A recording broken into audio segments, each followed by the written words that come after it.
All right, Arsenal Fan Circle, everyone. This is the Sunday show, and I've got a little bit of nerves here today because we want something so bad for one of our podcast brothers here, Tony, bottom right hand corner.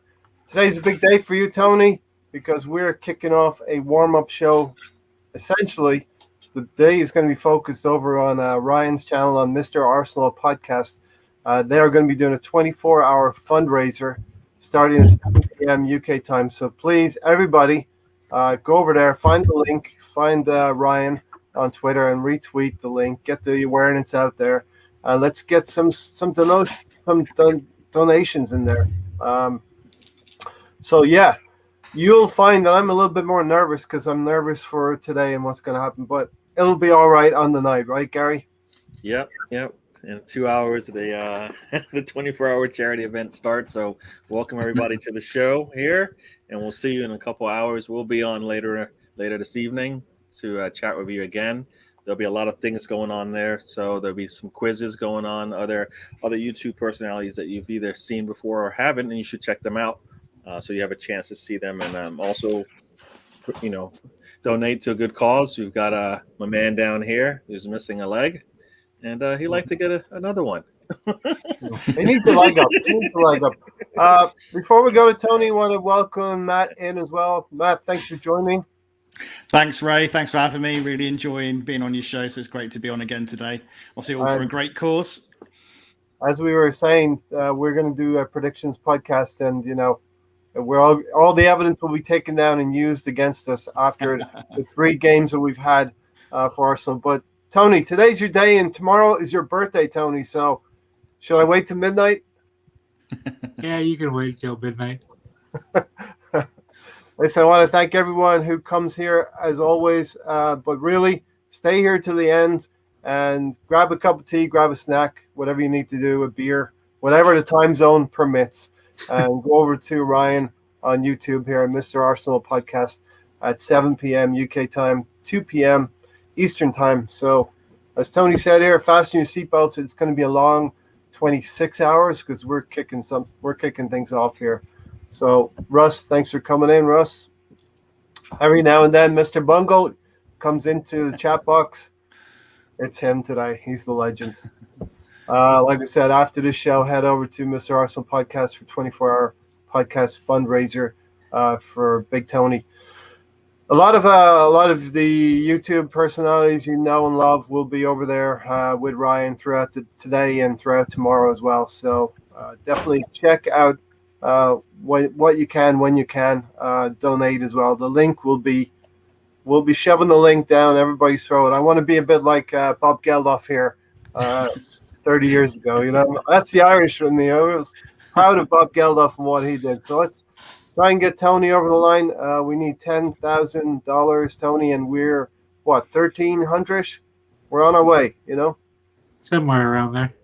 Have you got a charity single, Ray, lined up? I'll have to sort that out. I'll get on to my people, Matt.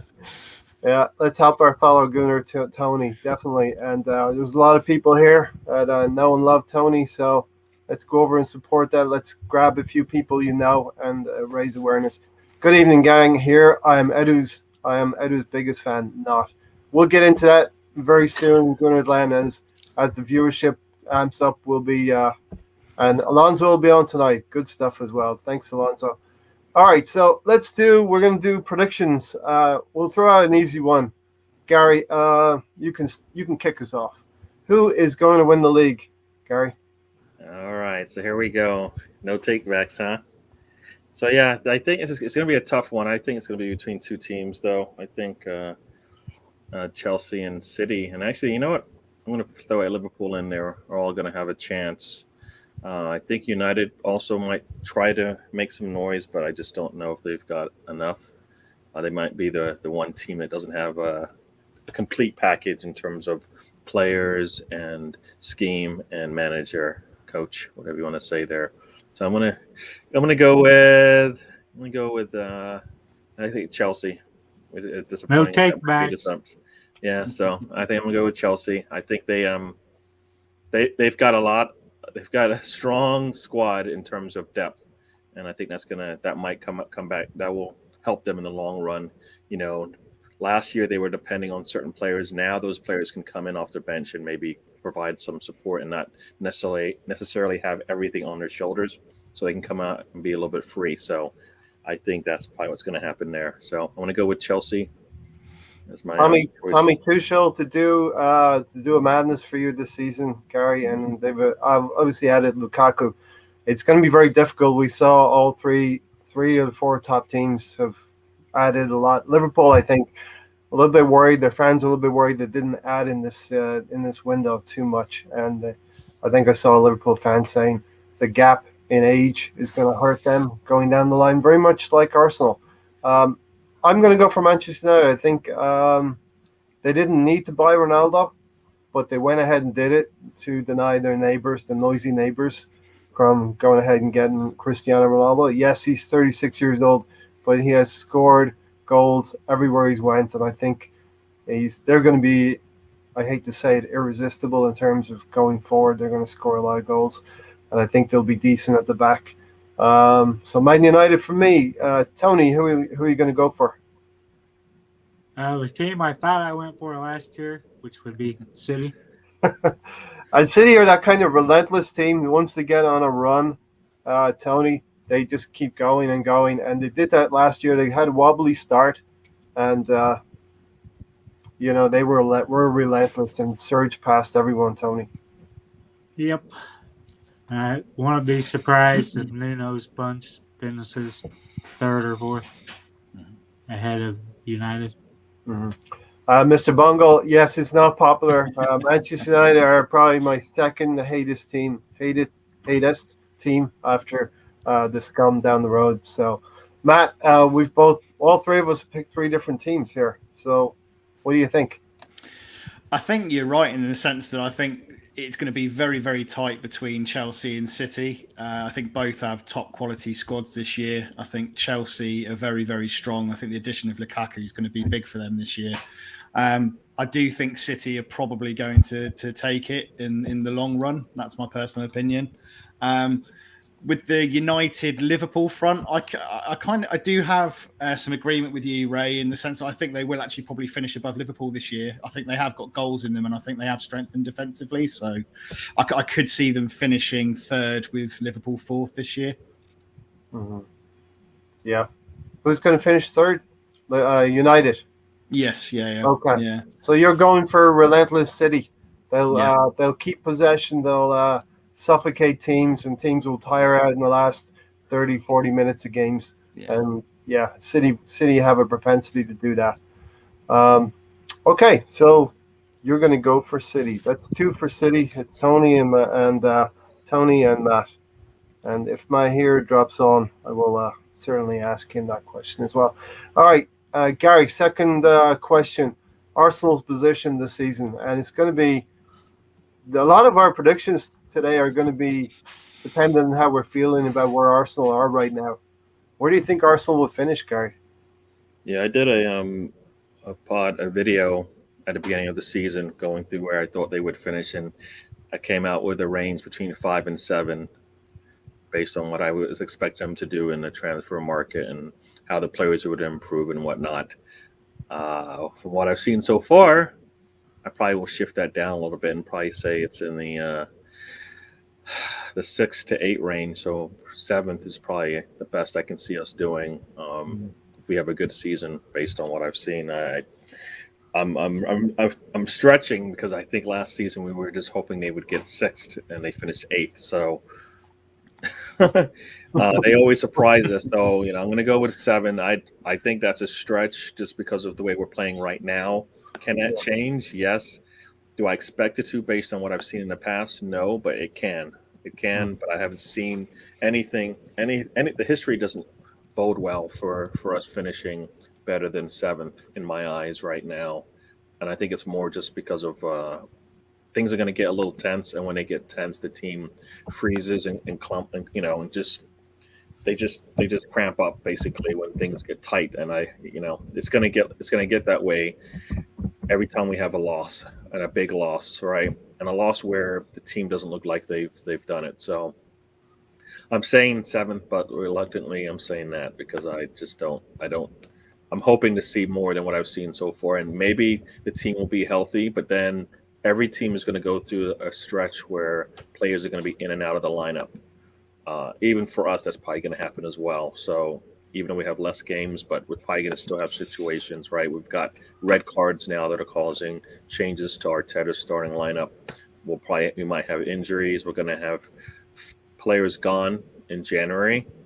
You know that January is a January period, right? January to February period. It's going to be really tough for us if we don't find our way beforehand. So we'll know how we're going to do based on how some of our players that we brought in are playing.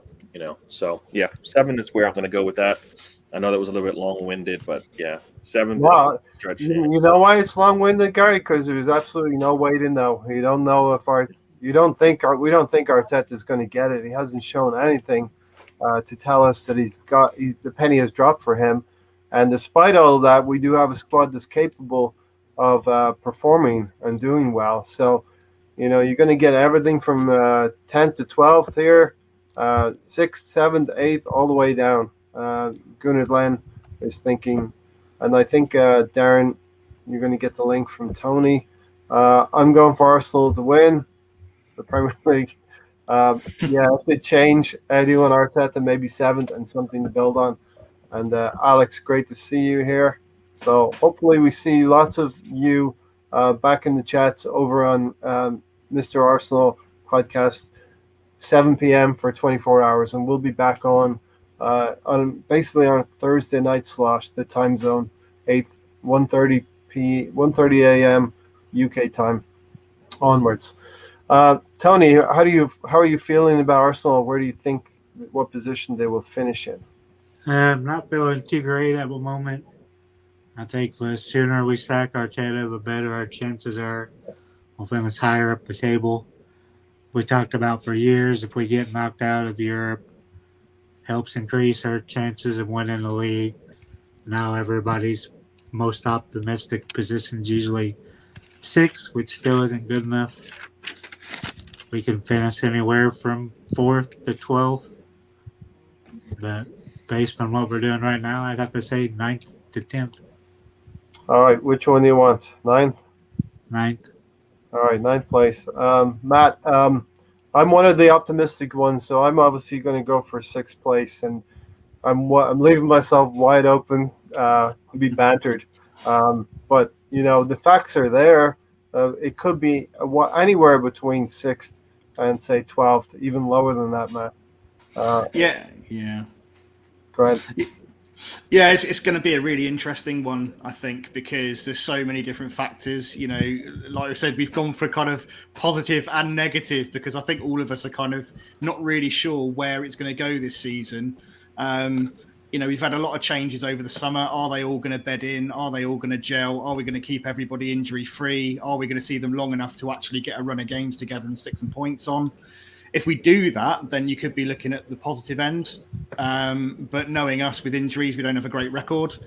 The top 6 is stronger than it's ever been. It's really, really competitive, so no longer are you kind of looking at it as a almost like a free chance to get top 6 and possibly push to top 4. There's an extra 2 places there now, and now you're wondering whether you can get 7th or 8th. So I think realistically this season, I'm probably sitting bang on where we were last year. I think I'm probably going to go for an 8th finish positively. I think if we don't quite get the run of games or the inconsistency, I could possibly see us sitting maybe 9th to 11th. But I'm going to be positive and sit for 8th. And as Gary, I think, has said, 7th would be breaking some kind of records because to lose 3 games in a row historically, no team has recovered to be in the higher than 7th.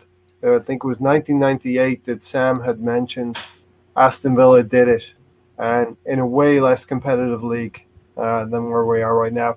I actually think that we are in a tier 2 competition between Leicester, West Ham, the scum down the road, Everton, Aston Villa. So there's a bunch of teams that we are competing in the second tier of the Premier League.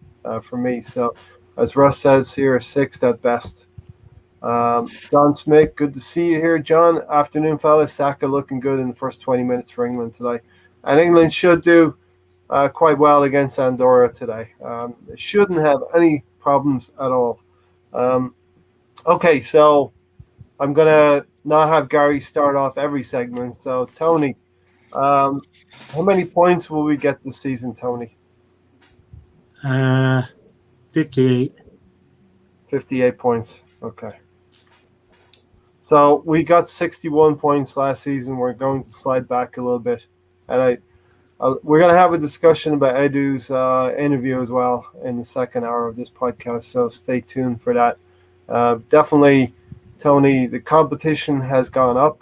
Arsenal our window has been pretty busy, but we have bought for the future pretty much. It's pretty much for the future instead of buying for now. As much as I've been shouting for years to get players 21 to 25, we needed to get more starters than we did. I think we're building a little bit too much towards the future. We should have done a little bit more to now with the amount of money we spent.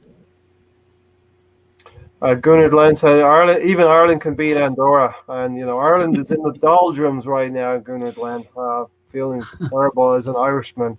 Our golden age, whatever that was, has passed, and we are struggling big time against teams like Luxembourg and Azerbaijan. We put up a good fight against Portugal. We're unlucky in the end due to Ronaldo popping up. Matt, how many points do you think we can accrue this season, Matt? I think I've gone around the 60 mark. I think we will start to see a bit more consistency. I do believe that now we've got people fit again, but I don't think we'll have as much success against the top 6 sides this season. So yeah, I can see us almost doing pretty much the same as we did, maybe drop off slightly. So yeah, 60. I'm going for 60.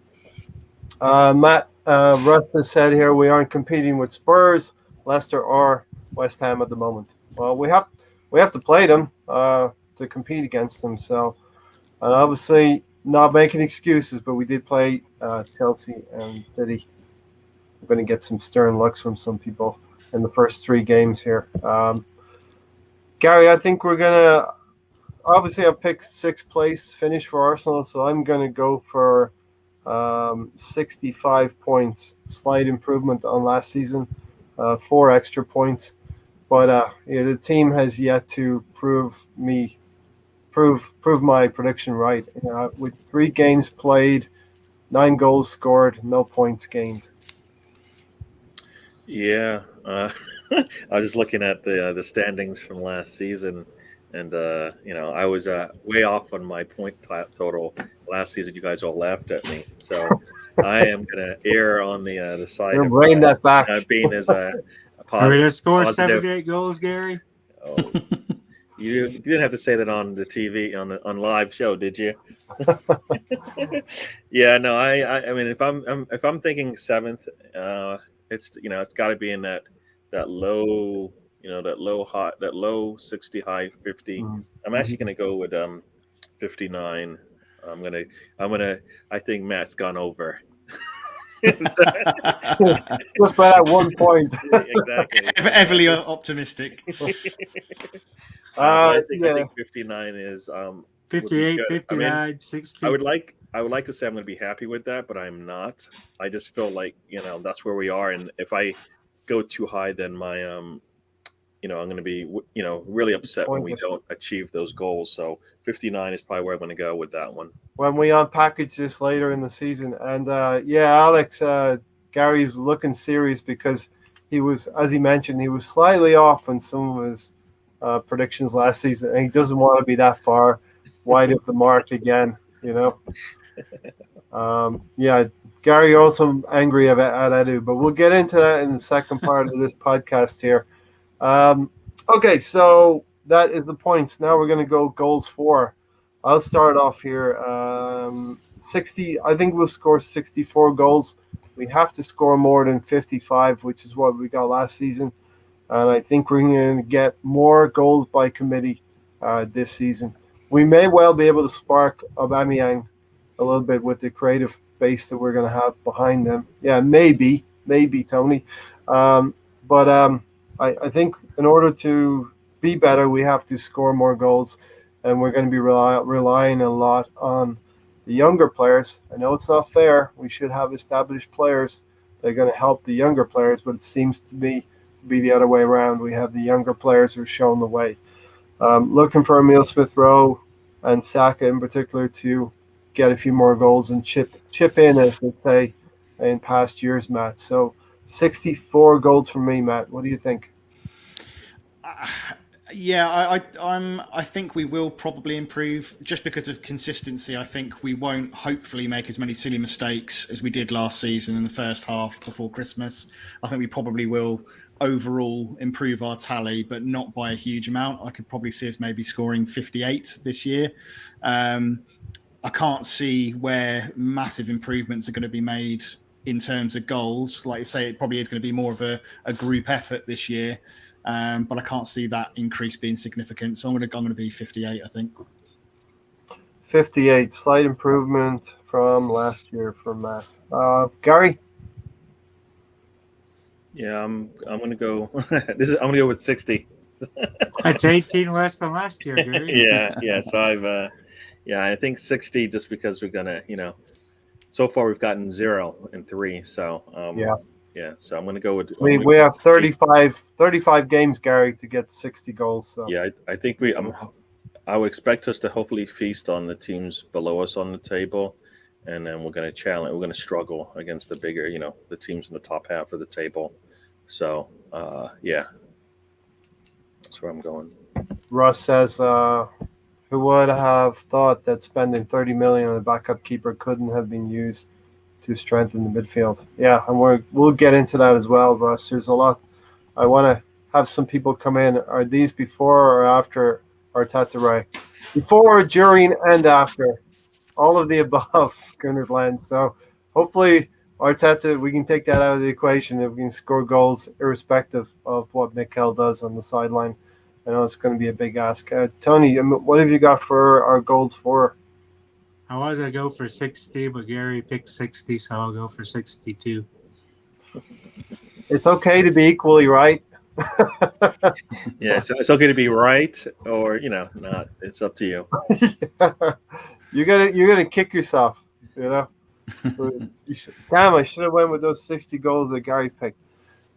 Tony, we'll start you off. Let's bring Mahir in and we'll get his predictions up to date. Hey, Mahir. How are you? Yo, what up, All guys? right, let's get through, catch you up on the predictions. Who's going to win the Premier League, Mahir?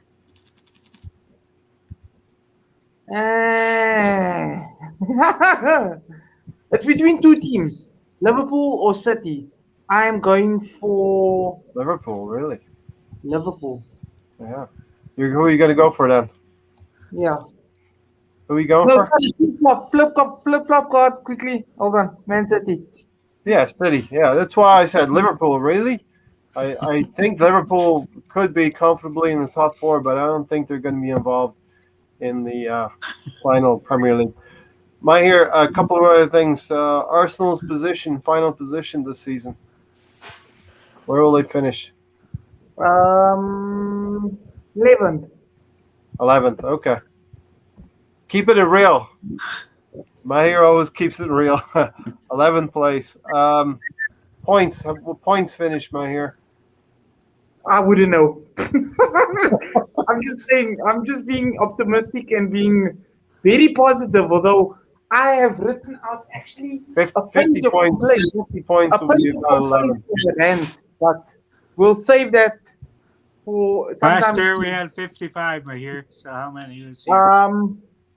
8th place was 55. I would say 50. Yeah, 50. I'm leading the witness, Matt. I know exactly. Jeez. I mean, where's your attorney, Mahir? You need somebody to stand up for you. This guy is taking you down. Gary, he said 11th place. You're not going to score a lot of goals if you get an 11th place. You don't know what that means to him. Oh, no, but you guys know by now, like, I wrote, Gary, you guys, you know what? I took a A4 book, right?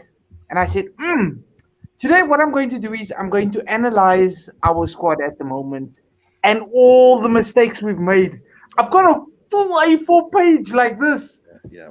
And I could have gone on, but I was just like, nah, we'll keep it short and sweet. One page. Jeff Sue says here the problem with Arsenal is that they are reactive. They always wait for things to be utterly disastrous before doing anything. Reactive from top to bottom.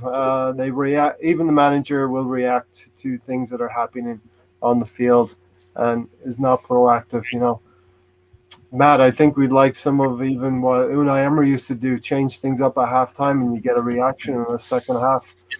Yeah, we don't do that very often, do we? You're crying out, substitution, come on, bring someone on, and it just doesn't tend to happen. I'm hoping this season he changes that, but it doesn't seem to change his ways very easily in a lot of ways. He's quite stubborn, I think, as a manager, so I'm not sure whether we will see that. But yeah, no, you're right. I think we are quite reactive. I know Edu said that we've been planning certain things for over a year, so maybe there is an element of pre-planning somewhere behind the scenes, that we've not been fully aware of. But you're right, it does seem at least very reactive. We do seem like that as a club, don't we? Seems like Edu and Arsenal are the type of people who will put their money in a long-term savings account with very, very low interest and high security. Just wait and wait for that to mature. But we'll get into we'll get into the Edu interview a little bit later, so you may have a lot to say about that. One thing to get you caught up now, Mahir, with the rest of us, how many goals will we score? 60. 60 goals, okay. Gary, now everybody's caught up, so we're going to go goals against, Gary. We are already -9 in 3 games, another 35 games to go. What will we finish? What will our final goals against be with that damaging -9 already? Oh, gosh. So, yeah, I just looked and we were at 39 goals conceded last season, and we're already at 9-3 right now. So, yep. What is that supposed to be 10 times that, right? If we continue on this trend? I hope not. Yeah. I mean, if we continue on this trend, we're getting relegated. So I think we're going to do a lot better than that. But, wow. I'm going to go. So I said 60 goals we're going to score. I think we're going to concede 60 goals. So I think we're going to have we're going to have a really low goal difference this season, because I think we're going to have some good games. We're going to have some really bad games, I think. Especially, yeah. So 60. We're going to concede 60 goals. We've conceded 9 already. We've conceded 9 already. We're seeing pessimistic, Gary. Okay. Yeah, I'm not feeling it this. Not feeling it this year. I hope I'm wrong. Actually, We're going to finish with a goal difference of 0. You're going to score as many as you concede. Tony? 52. 52, okay. I think we will concede 46 goals. I think we did quite well last season at 39. Predicted we'd get under 40. It was one of the few predictions I got right. That 5 goals against City was damaging. Hopefully, when we get our first choice lineups in there and playing regularly, we will concede less goals. But the damage has already been done with 9 against already, and it's going to take a few weeks for our goal difference to get into the positive state, probably 4 or 5 games if we're being optimistic and hopeful. So 46 for me. Matt, what have you got goals against for us? We've already got 9. Yeah, I think I had it lower than that before the start of the season, but obviously where we are now, I think it's going to impact on that overall. I've kind of put us down for 49. Yeah, and those 9 goals already conceded against 2 against Brentford, 2 against Chelsea, and 5 against City have been damaging. Damaged morale, and I think it's actually been a good thing. We've gone away for 2 weeks, hopefully had a good look at ourselves, and come back fighting this month, in a matter of actually days 6, 7 days. Not here. What have you got goals against? Goals against, I'm going at about 54. Okay. And we don't know what's going to happen. We're going to have 2 defensive players who may be first choice players betting into the team, and that's going to take some time as well. Ben White and Takehiro, two players on the right hand side of our defense, which they'll take some getting used to. Even the cohesiveness with Gabriel and White may take some time as well. So hopefully we can score enough goals to get us some points, as we will concede as well. If we concede 2 goals a game, that could be over 70, says Glenn. Yeah. And hopefully we don't concede over 2 goals. We were quite good last season, at the detriment of our forward play. Gary, there could be a master plan that is about to be launched, says the assembled. He might be in charge, but everything is about to change.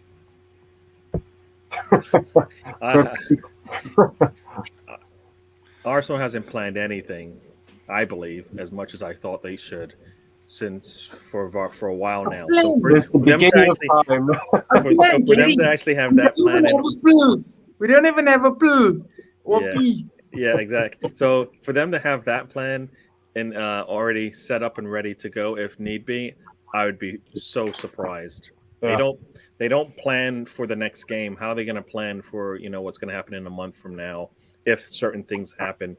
We're talking. This is like a end game situation where you make changes on the fly. We don't do that right now. So I'll be so surprised that the team is already thinking mid-season we're going to make a significant change, and we've already got it set up. So all we have to do is hit the button, and everything goes through. I don't see it. I mean, it would make sense, right, for a team to already have that in place. But I just, prove me wrong. Show me that you've learned something over the last, 18 months, right? That, what, we have a plan and set up, and we're ready to go if need be. I don't see it, but we'll see. We'll see. We love the interaction from the assemble as well. The questions that everybody brings. Of course. The assemble does have that knack of redacting his comments. So the assemble can we all want to be wrong now, right? We all want to be wrong. Yeah, that's not gonna happen. So in fact, look at that. I'm gonna send you the list. I'll send you the list on Twitter, and I'll send the guys also. I'll post up a video of it, and I promise it's gonna be an extremely vulgar one. Just forewarning everybody. Listen, I wanted to mention this at the outset of the podcast as well. So refreshing to be able to watch the ladies play today, and big up the ladies, the Arsenal ladies. They won 3-2 in a big game today against Chelsea, and playing good football, great goals involved, and showing the way to the men's team, Matt. Maybe we should just start watching them all the time and comment on them. Yeah. No, sadly, I didn't get to actually watch it. I saw the result, and I've seen some comments on the game. So hopefully, if I can try and catch it a bit later. But great result. I think we've made some good signings in the ladies' team. I think the ladies' team, like you say, are showing the way really at Arsenal Football Club, aren't they? Not just on the pitch, but off the pitch as well. So we've got Tobin Heath, who's joined us, haven't we? Yep. Iwabuchi, he's joined us as well. I mean, I saw her score an absolutely fantastic goal a couple of games back. And, they're looking like a great side. So, pleased for them. Tony, your thoughts on the Arsenal ladies? It's kind of refreshing to see the way they play. Wish we'd copy more of what they do. They have a nice style of play. You can see what they're trying to do. Went and hired a better coach than the one before. Just everything about them's looking up. It's nice to see.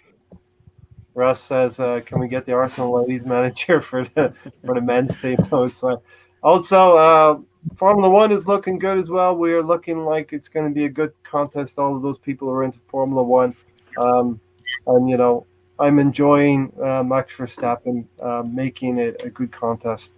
Anyone else into Formula One, Matt? I watch it occasionally if I can. I did see a clip. Was it Verstappen who rushed out to his car that was going to catch fire and put the fire extinguisher in? Well, I'm not sure. I'm not sure about that. I was watching the ladies' game at the same time, but yeah, ladies are amazing. So good to watch. Medema is something else. Do picture in picture next time, Ray, so you don't miss anything. Yeah, I know Gunnar Glenn watches as well. So we're Formula One starting to be exciting again, and that's a good thing. Uh, Lewis Hamilton is an amazing driver. He's got all the accolades.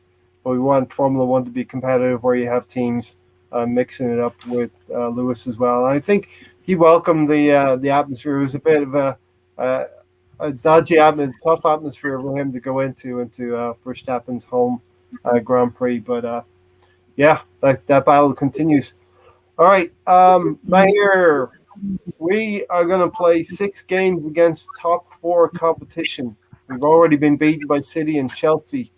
We have to play City once, Chelsea once, Man United twice, and Liverpool twice. How many games are we winning out of those 6 games? Man United 2 times. Yo, whoa! I've got a big mouth here. Whoa! Okay, Man United once Uh-huh. at the home. Liverpool at our home,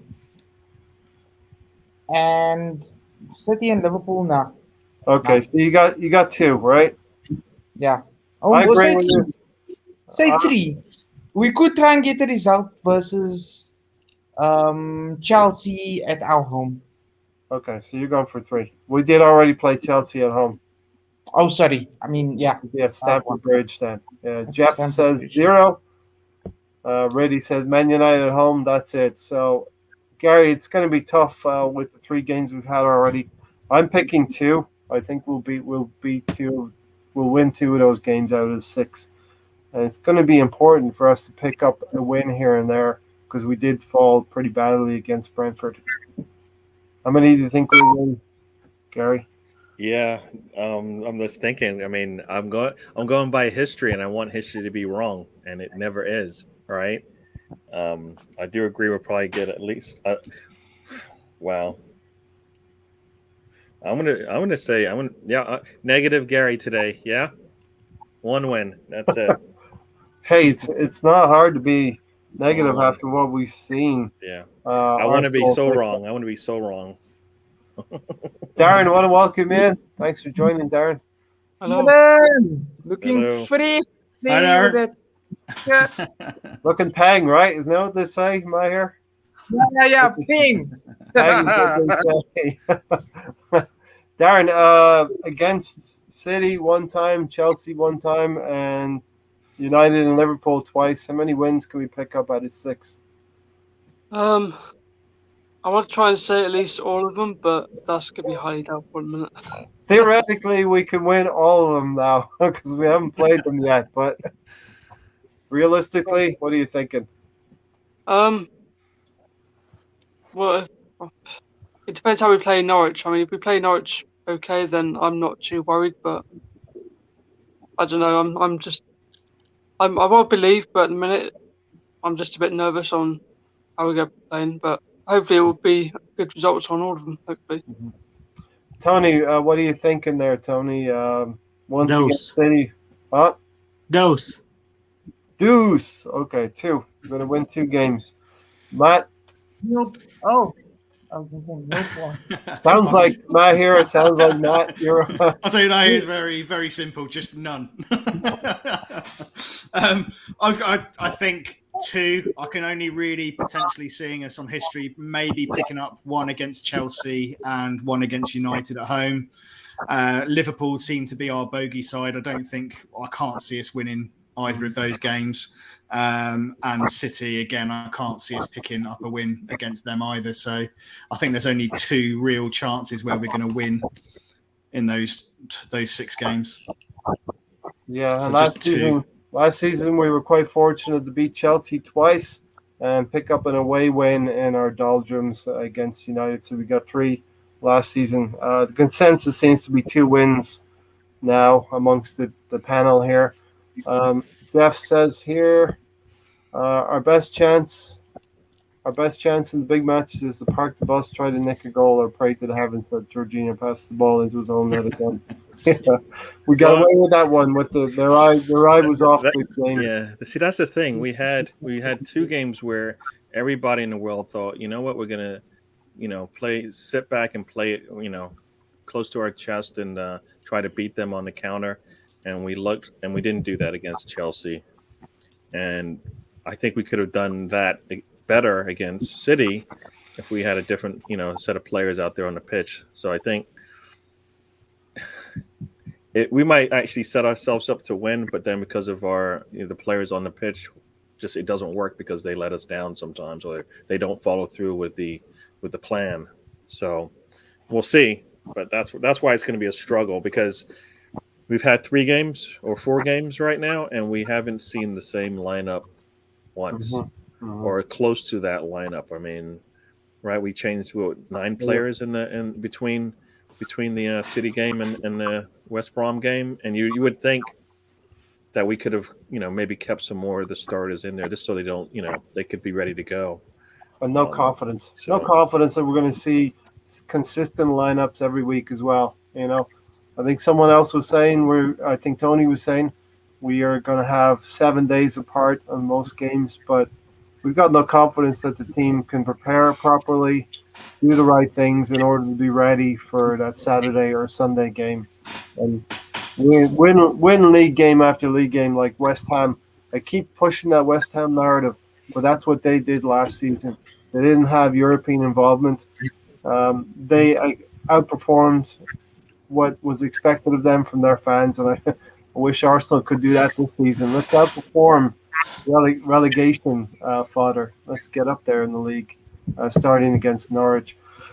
We're going to go quickly. We have about 70 minutes till everybody who's watching right now, please go over to Mr. Arsenal podcast on YouTube. In 70 minutes from now, 1 hour from now, the 24-hour fundraiser will be for Tony. He's in the top right-hand corner of this live stream. He had to have an amputation 9 months ago, and he needs to pay for a prosthetic leg. It's going to cost $10,000, and we have about 1,300 already gained due to kind donations from many, many people. In the next 24 hours, we want to hit that 10,000, and we'll be driving home. Everybody will be driving home that point over on Ryan's podcast. So check that out. A little over an hour from now, we'll be kicking off. A lot of well-known YouTube personalities will be on there, and some lesser-known lights, including ourselves, will be back in about 8 hours from now. So yeah, over there, check it out. Okay, Tony, we're going to go quickly through goals scored in the Premier League only. We're going to go these next 35 games. We're not talking about overall in the cups as well. How many goals do you think Aubameyang will score, Tony, in the Premier League only in the next 35 games? 8. 8 goals for Aubameyang, so he's definitely going to be stepping back from last season's 10 goals that he scored in the Premier League. So that's one of the big question marks this season. Is Aubameyang going to step forward? Is he going to be the player he signed the contract that we hoped that he would be? Matt, what's your reading on Aubameyang? Yeah, it's worrying, isn't it? You can't see. I mean, like I say, the West Brom game, he gets this, and I think this is what we had last season, where he'd have a game where he looks like he's going to kickstart, and he scores a couple of goals, and you think, oh, hello, this might be the start of his season. Yeah. And then you go to the next game, and he disappears, and then you don't see him again for the rest of the season. Do I think that's going to change massively this season? Probably not. I can't. I don't think he's going to get back to his old scoring ways. I think he'll have a couple of games where he grabs a couple, but I don't think he's going to improve on last year. I think was it 10 last year? I think 8's probably about right, or 10's probably about right. I can't see him improving on that. Gunnar Glenn's asking if I had heard about Edu, about Aubameyang. Don't get me started. I didn't actually catch that part of it, so anyone? No, we'll get into that in the next section as well. Sorry, Matt. What was your total there? Oh, I'm going to go for. Somewhere between. Do you know 8 what? With and a little 10, bit you of gotta pick better one. service in that West Brom game, he tended to actually do a little bit better. Oh, I really want to see him improve. We can't really go off of that West Brom game. It was a bunch. Sorry, I think you've lost me there. I really want to see him score more this season, and I'd like to think with a little bit better service, he might do that if he's played centrally. Is he going to get the chance to play centrally, and is he going to get much more opportunity? I'm not sure. I think I'm going to go 8 as well, I think. Okay. Matt here. What's your total on Aubameyang in the Premier League? 35 games to go. Obama who? Obama what? Obama 12 goals. How many? 12. 12. All right. That's not a bad return. I've got him down for 14. So, but it is dependent on how we're feeling about how Arsenal will finish. Darren, Aubameyang, does he come back this season? Well, say that because when I went to see Chelsea, I saw him play against Chelsea, and he actually drove past us, and like everyone's like, "Oh wow, he's got a flash car." And do you know what really annoys me is the fact it's all about cars, it's all about money. It's not about the badge anymore with him, and it really winds me up when you see him driving around and showing off. So for me, I'd want to see more of him playing better rather than what car he drives and how much money he's making. Mm-hmm. So I'm going to give him about 10. Same return really as last season. Yeah. All right, Gary. I've got 14, and Matt and Tony have 8 in the Premier League only. What are you thinking, Gary? I'm going with my favorite number. I'm going with 7. So, yeah, I can see. I mean, I was hoping that we wouldn't need as many goals from him, and he took. I think Aubameyang heard me and thought that meant he could just take some time off and not do anything. This time around, I believe we're going to have to. We don't want to, but we're going to have to lean on our youth and some of our up and coming players. Like Pepe is going to have to wake up. He has to, or he sits. Or it doesn't. We're seeing. From what I saw in the preseason, it looked like Emil Smith Rowe looks like he wants to shoot and score. Hopefully, Odegaard starts to pick up and he gets a little bit more scoring in there, and we can make up for the difference. It won't push us high enough, but it'll be better for us long term, right? If they start looking to score, because we're not gonna get many opportunities, and when we do, everybody who's in a position to take a shot needs to take a shot. None of this extra. We get too many touches in the box for me as a team. And this is not just this season. This is many, many seasons. We just take too many touches in the box. We get in the box, and the first thing we do is look to pass. And it's like, you know what? You don't get here too often. Put your foot through the ball and get it to the goal. Make the goalie have to work for it. We don't make the goalie work at all. The goalie just sits there, and we. I know it's set up that way, but a lot of times we can make choices to go and pick a corner, pick a corner and see how it pans out. So I'm hoping that we get well-rounded scoring distribution, and that will help us along the way. And that's why Aubameyang's total won't hurt us as much. But, we're going to need it because I don't think they're going to come. The opportunities aren't going to come that often for us. So 7 is my number. Okay. Lacazette's the next one up, Gary. You want to start off, Lacazette? All right. So if if Lacazette had a really good season last time around, and also he's looking to go, what am I expecting? Right? I'm expecting him to play a little well so he can get paid money when he leaves. Right? So maybe we'll get a really good Lacazette. But 9. He might get 9. Yeah, I want to go with 9. That's a stretch, and that might be. We're talking Premier League goals, right? Yes. Yeah. Yeah. 9 and 35 now. Lacazette seems to me the best striker to be able to bring the best out of the rest of the players around him. He's able to interplay with Saka, Emil Smith Rowe, Odegaard, and Pepe. Yeah. None of that helps his scoring, right? So we have him on the You know, field, and we give him a lot of positives. We always give him those positives, but they don't help him to score because he's never in position, right? He helps solidify the middle, right? But he doesn't put him in situations where he's up there ready to go, and when we need a shot from our strikers, right? I feel like he's working really hard. I appreciate that, but I think it takes a little bit away from his scoring, which is already lacking as it is, right? So it's either one or the other for him. Either he's going to solidify that middle for us and help out all the players around him and put, maybe put them in positions to score, or he's up top looking to score. And I think we'd rather have him come back. And other players will have to make, put the attack on the goal. So I'm going to go with 9 for him. I think some of that interplay, Gary, does help him to do well. I've got him down for 16 goals this season. I think in the Premier League. Yeah. When does he hit? How often does he hit over 10? I think that's the question. I think he's never hit over 20. He does. How many games has he played? Yeah, pretty paltry amount of games. That's the other trick to it. Does he even play his enough games to get opportunities? When he scores 3 in a row, Gary, he gets pulled. You know what I mean? He's not playing the 4th game. But you still went with 16. Mm-hmm. He hit 14 last year. I think he hit about 14 last year. Yeah, so 13, and I think 3 in the Europa League, right. From what I'm seeing. Yeah. So, yeah, I'm gonna stick with that. It is on the optimistic range, and Gunnar Len said Edu said 20 for Lacazette. So maybe that's Edu being optimistic as well. Tony, did I get your total for Lacazette? I think you're going to be along the same lines as me because you're quite optimistic about Lacazette.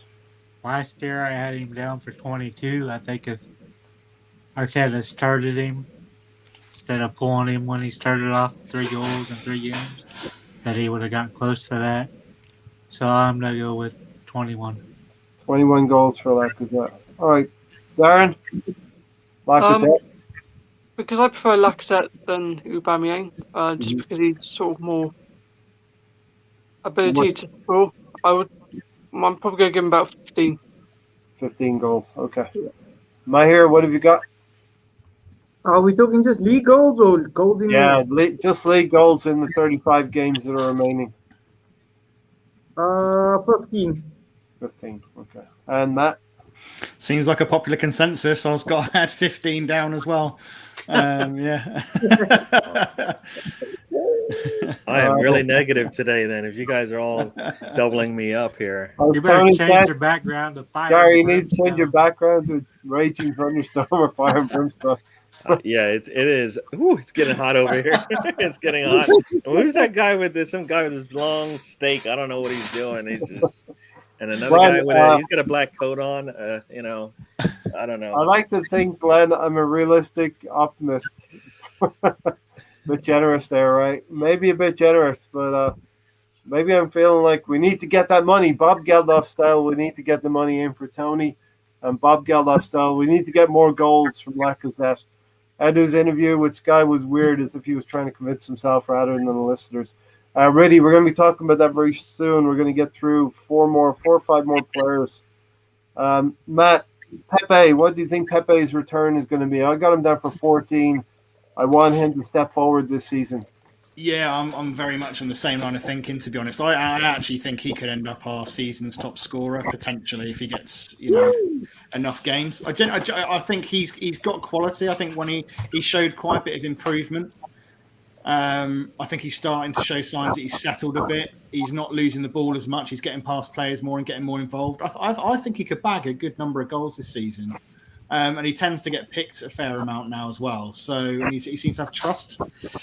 So I think I'm probably going to put him up there around the 14 mark. Okay. Similar to me. Mahir, what's your feeling on Nicola Pepe? Nicola Pepe will be scoring. Let me look for it quickly.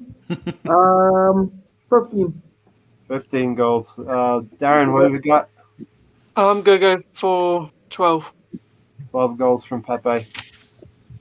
Gary, I got 14 from Nicola Pepe. I'm just writing down my I'm gonna go with 16.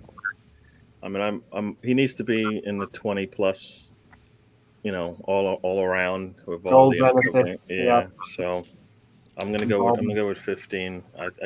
Yeah.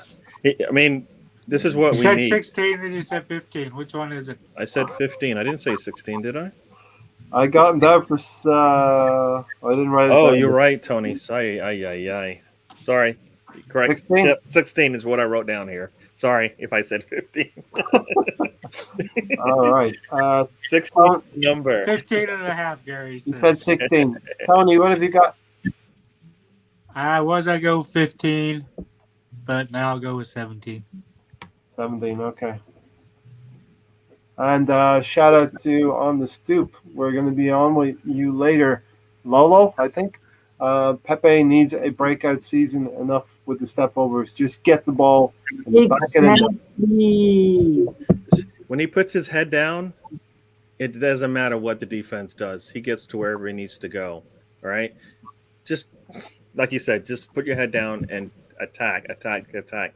Eventually, they will have to either bring you down in the box or you're going to get a good shot or pass. Just keep at it. He hesitates. He can't do that anymore. We don't have any time for this. All right. Yeah.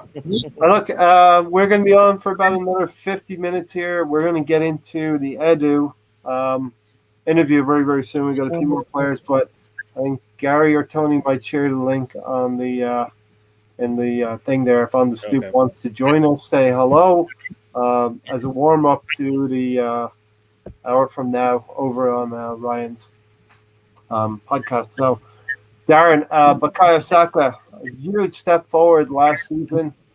What are we expecting from Bukayo this year? Maybe be a bit more clinical in front of goal, play a little bit more, and score a few more goals. Yeah, I think he's, especially obviously seeing him play wing at the minute, I think he's got a lot of potential this season, I think. So I'm going for quite high expectations with him. How many do you think Saka could chip in with? I'm going to go for 11. 11 goals. Okay. Gary, I think Saka will have a similar season to last season. I think he'll be a little bit more clinical in front of goal, but I think we're going to share a lot more goals around, and he'll get 6 goals for me this season. What do you think, Gary? And how many did he get last? Did you say that? Approximately about the same. No, how many did he get? Sorry, how many did you say? I think he scored around 6 goals. I think I'm going to get him around 6 goals this season as well. Yeah, no. He needs to hit 10. Okay. 10 I'm going with 10. Yeah. Gunnar, what do we think of Pepe playing as a makeshift striker? Did that at Lille until we were able to transition the ball quicker to be able to bring the best out of Pepe. We won't see the best from him as a striker. We need to move the ball a lot faster, Glenn. We'll do that faster in the next 3 games. No Zaka.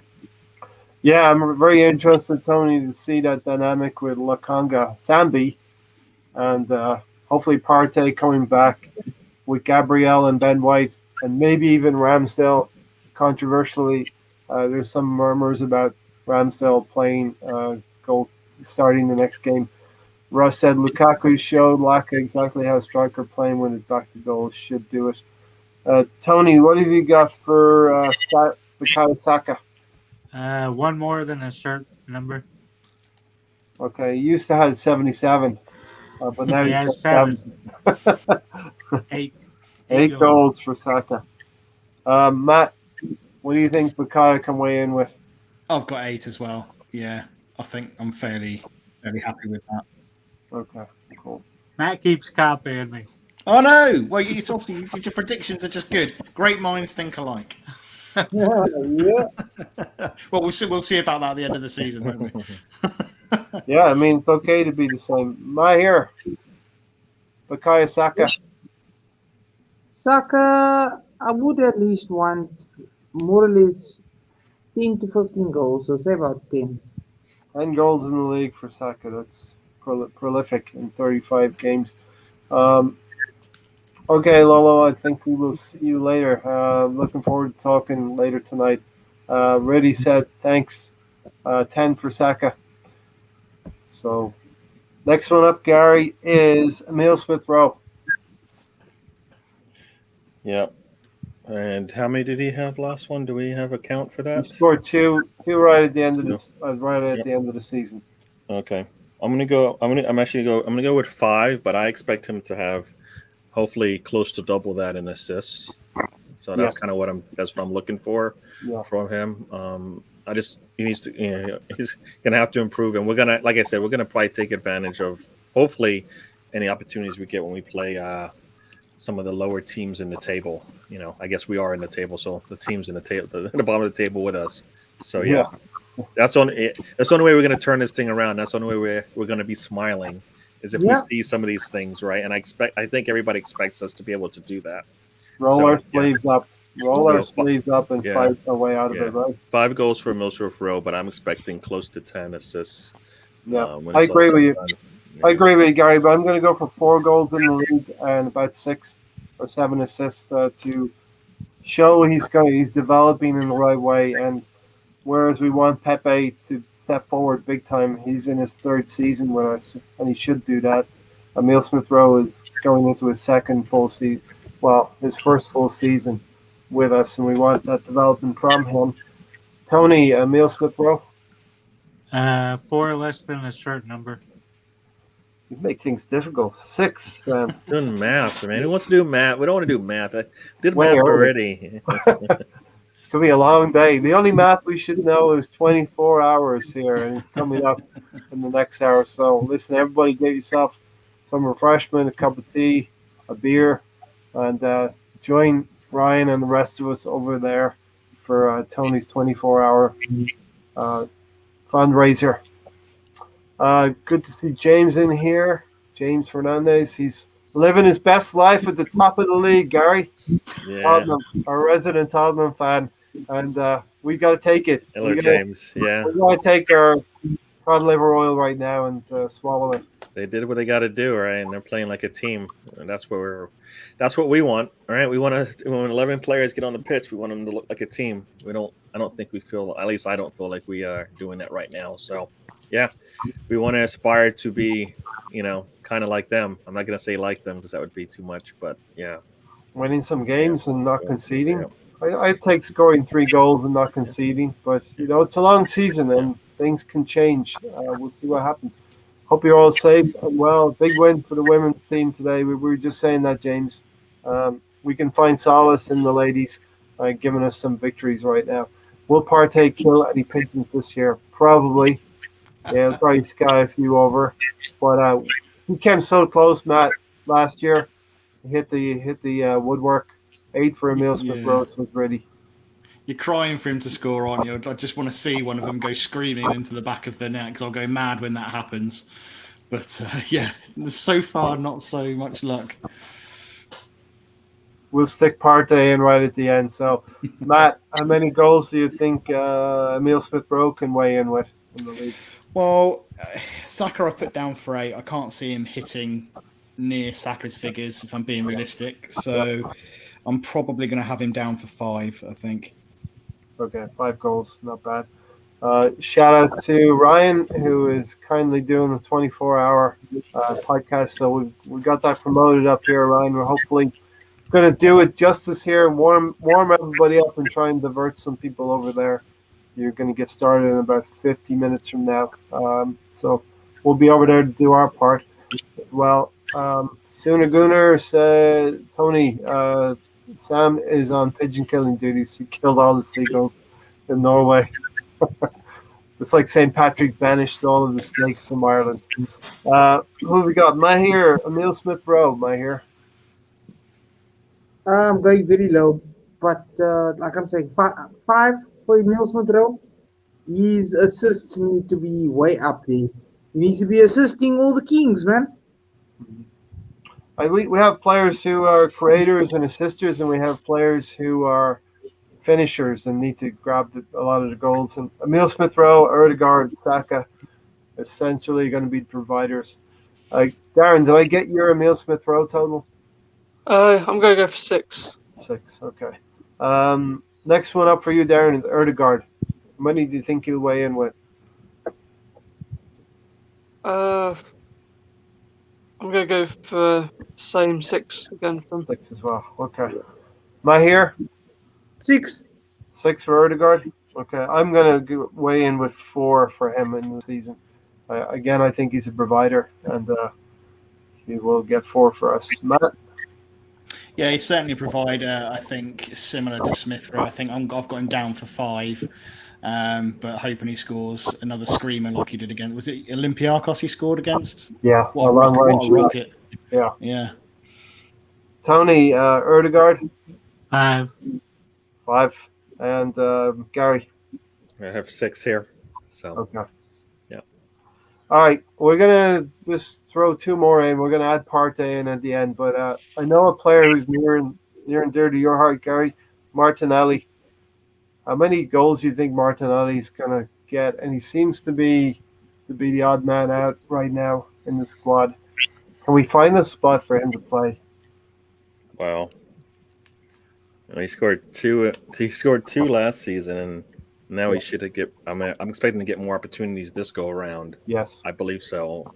So I'm going to go with 4. So he's just going to double his output. I think hopefully he more likely score in the cup games, and that he'll make up for the difference in what I would like to see him do. So yeah, I'm going to go with 4. Tony. It's a hard one to say because you don't know how much Arteta's a play him. Based on last year, you probably won't play him too much, but I think he'll get 5 anyway. And Matt. Yeah, I think is this Partey? Sorry. No, we're getting Martinelli first. Martinelli. I think Martinelli, I'm not sure he's going to get much more game time than he did last season. For some reason, Arteta doesn't seem to want to play him, even though we've got, Aubameyang's not firing, etc. I think he's probably going to hit around the same. I think 2. 2 goals from that. Yeah, it's going to be difficult, I think, for him to get minutes. Yeah. My here, Martinelli. 10. 10 goals. No, my reason for this, guys, is that I never rated Martinelli when he came in first. I was just like, who is this guy? We're just buying an unknown. And he's a young superstar. And I want to see him flourish. Even if it's not under this clown of a manager that we have. I want to see him flourish. I want to see him become a big superstar. Yeah, no, definitely a talent. One that we will be leaving us in due course. I can probably see that now, but we want him to flourish with us as well. Darren, Martinelli. I'm gonna go with my favorite number 2. Number 2. Okay. Darren, I'm just going to ask this question then about Partey. Will Partey score this season in the league? Yes or no? I don't think he will. No. No. Okay. Mahir, will Partey score? 2 goals. Yes. Okay. Matt? Yeah, I've got 2. He's got it right. We got 2. I got him down for 1. I think he'll get 1 goal. Tony? Dos. Again. Those beers. 1, 2, 3, 4. And Gary, you're going to finish out the predictions for 21-22 with Partey. Wow. How do you got to go? He's got to go up from 0, right? So he's got to do better. He's got to do better than what he's done so far. Partey. Wow. I'm gonna go with 3, and that's a stretch because I don't even. I mean, I want him to do so much more than the scoring part. But I'm gonna go with 3 because I think he's hopefully gonna put himself in enough positions, enough times, opportunities where he's just gonna have to shoot. So I'm gonna go with 3, and that's a big stretch based on what we've seen so far. Forget about scoring, says Jeff. Partey needs to hit the target first. He's getting closer and closer. Toward the end of last season, hit the upright, hit the crossbar. I think Partey to score against Spurs at home, that would be legendary. Love it. Would love it. We broke the woodwork in preseason as well. All right, I think a lot of people have been waiting for this segment. We got the predictions out of the way. The next segment, Matt, I'll start you off. That Edu interview with Jeff Jeff Jeff Shreves, or what was the guy's Yeah. name? The interviewer. Yeah, it's an interesting one. I think. Do you know what? Us fans have moaned and moaned. I think we looked at Aston Villa's board when they sold Grealish, and we all clamoured for the kind of transparency that they got with the board. You know, the video came out, the director was really clear in terms of what their intentions were, why they sold him, what happened. You know, and we all as a fan base have sat there and gone, "That's class. Why haven't we had that from our board?" And I've got to give credit where credit's due. You know, they've come out. Edu's had an interview. He's laid out fairly clearly, I thought, what the strategy is and the plan. Whether people believe in that plan or not, and how well executed it's been, they've laid that out quite clearly. They've communicated. So I think fair's fair. I think it's quite clear that, you know, we've got it's a long-term rebuild. It's a massive, massive job. They've spent a lot of money, and they're obviously backing Arteta. You know, they're not going to be reactionary in the sense of after 3 games sacking. That's quite clear. For me, I think patience was one of those things. I think that was the big message I took from it was, you know, you've got to be patient. We've only played 3 games so far, 2 against, you know, European and, you know, UK champions. You've got City. Now it's time to get behind the players and actually watch them once they're all fit, and then judge the team. So I think the pressure's now on Arteta because he's got the reins now. It's up to him to really show that actually now he's got a fit squad, but this plan has got some hope in it.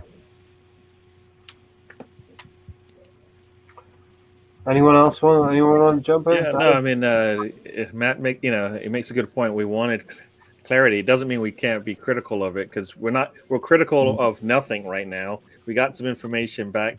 Everybody, I do agree that we need to look for the future, but his future, I believe, is not at the knife's edge right now, and he needs to be able to show us something today.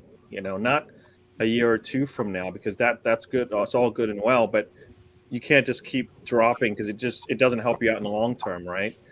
If we're going to go with the concept of the self-sustaining model, that requires that you actually finish higher up in the table, so you have more money coming in, so the team can do better business and whatnot. So for me, it's a double-edged sword. You got to take both sides to it. You know, it's got to be, yes, the future, which is what we definitely need, but also there is some now that needs to be done as well. And the entire window is all based off of the future, even though there are things that we need to do today just to, guarantee that we're not going to be sitting in the bottom of the table, right? And there are things they could have done. Maybe a percentage of the monies goes towards today because they need it, right?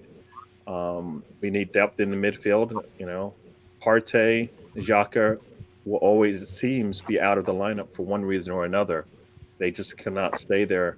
They will eventually either wear down or do something silly and it'll be out of the game. And if Zombie is the answer, which I don't think that was the answer based on what he's saying, then they need to be somebody else that can actually come in, push those starters for time, and we don't see a drop in performance and expectation that Arteta has.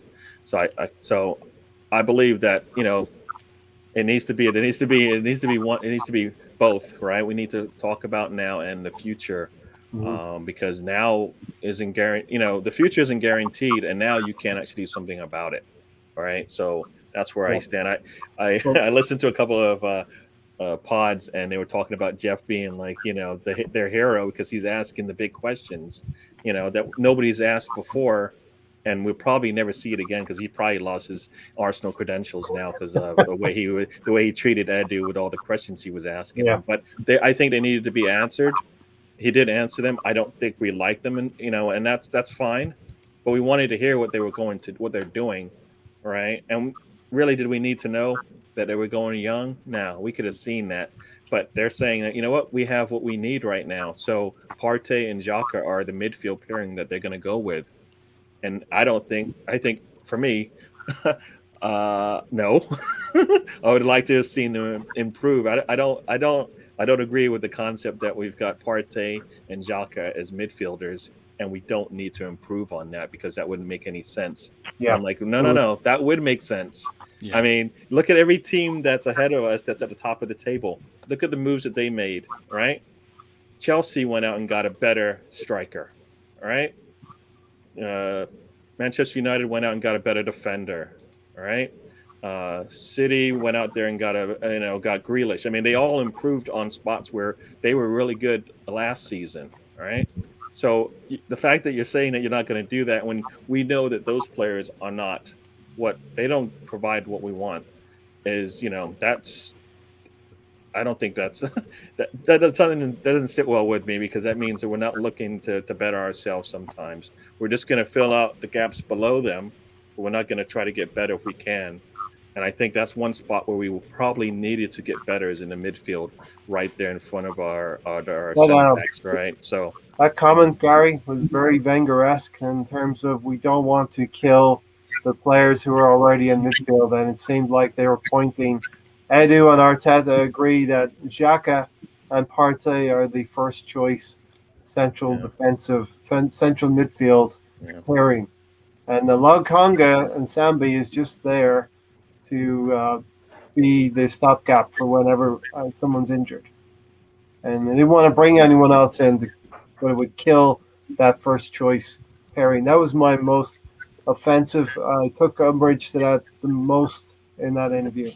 Yeah, and then what did Xhaka do to show that you made a good move, right? What did he do? He's supposed to be a leader.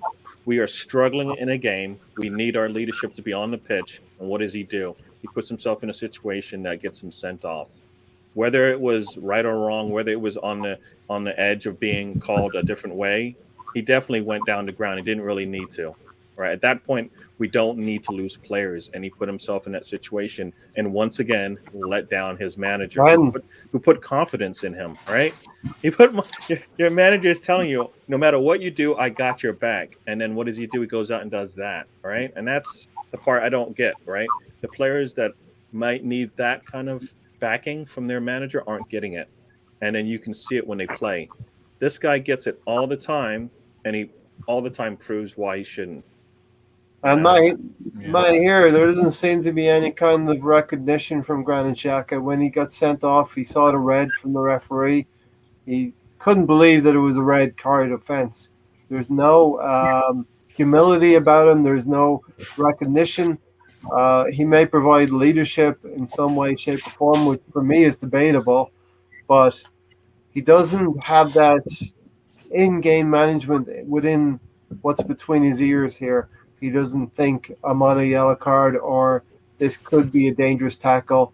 And it's in a position, I think Gary said before, it's a position in the field.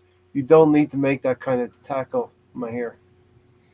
Yeah, it's definitely in a position that you don't need to be making that tackle. I mean, especially at that time, we're already going to go probably 3-4 goals down. But the type of character that Xhaka is, that's him. I see him get up from the floor, not apologize, not accept any responsibility, and tell the ref, if you read his lips, he's saying to the ref, fuck off. Like who does that? You've just slid now. You've just slid. Start showing. You could possibly break the guy's ankles. He didn't slide. He's flying through the air. Yeah. I've seen worse kung fu kicks in kung fu movies. To be fair, I've seen Bruce Lee do worse. Yeah. But the thing is, he's supposed to be what these players are looking up to, right? Yeah. Sambi Lokonga is supposed to look up to him and go, this is how you're supposed to play that position. What? And I don't think he's supposed to do that. Not in that point in the game. If it was 0-0 and it was getting really close and you knew, like, you know what, I got a problem here. I need to stop this right now. I can see it, but we're down. The last thing we need is a player getting sent off. So Edu's comments they don't match with the way the players are responding to it, right? I must admit, this is the one decision I think I can accept youth. I can accept that we've got a huge project to undertake. I can accept that COVID-19 makes deals difficult. I can understand that it's, a huge amount of work to get done in one window. I can understand that we might actually go back in January and strengthen further.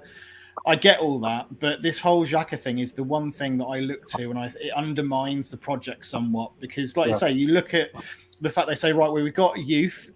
We need to blend that with experience and, importantly, saying the right kind of experience and leadership.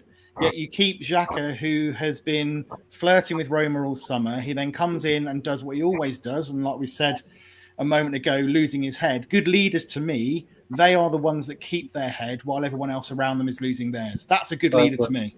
They're the ones that calm everything down, keep calm and collected, get everyone's heads together and keep the ship going in the right direction. They're not the ones that fly into rash challenges and get them sent off when you're 2-0 down against, possibly league champions, when your team is already under the cosh, when your manager's already under the cosh. It's massive thing to do. It doesn't affect just that game; it affects the whole club. So I think that decision for me with Xhaka staying at the club really baffles me. And to say that we're not going to strengthen in that area, that was the concern, I think, out of everything that we've done this summer. That's the one that undermines the project for me. Mm-hmm. As Jeff says here, building for the future is fine, but you still need concrete objectives. Edu saying, I don't want to go for top 4, top 6, or top 8, or top 10 is very worrying. Darren, what's your take on this interview? I don't know if did you see any of it?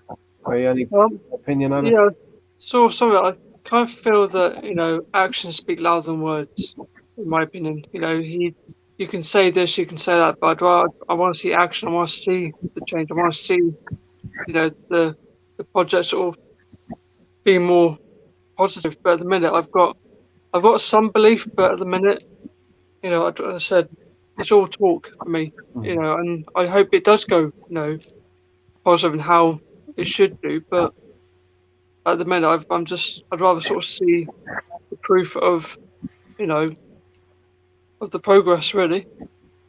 Arteta fist pumped here. Is that not crazy in and of itself? And Gunnar Glenn, I think you're exactly right. The whole culture of the club is one of acceptance of where we are. There doesn't seem to be any line drawn in terms of the standards we want to set. You see other clubs, they set very, very high standards for themselves. It is the culture.